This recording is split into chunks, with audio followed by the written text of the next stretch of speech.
আজকে বানাবো পেঁয়াজি। তো এরকম সাইজের, মানে খুব বেশি বড় না, মিডিয়াম সাইজের, এরকম সাইজের আমি 5-6টা পেঁয়াজ কেটে নিয়েছি। পেঁয়াজ কেটে লম্বা লম্বা করে আমি এরকম করে কেটে নিয়েছি। ধোয়া হয়ে গেছে। এবার আমি ব্যাটারটা মাখবো। এই যে চালের গুঁড়ো, এই যে বেসন।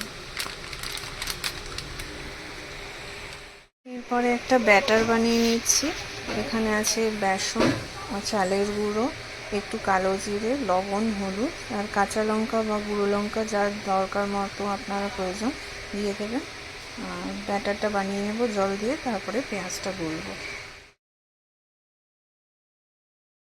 ব্যাটারটা হয়ে গেছে।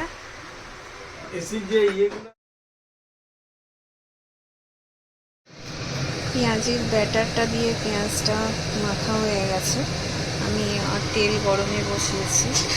এবারে আস্তে আস্তে একটা একটা করে পেঁয়াজ আমি ছেড়ে দেবো। দেখুন এরকম দেখতে হয়েছে। দেখুন তেলে দিয়ে দিয়েছি। এবার আস্তে আস্তে পেঁয়াজিটা হচ্ছে। লো টু মিডিয়াম ফ্লেমে করবো।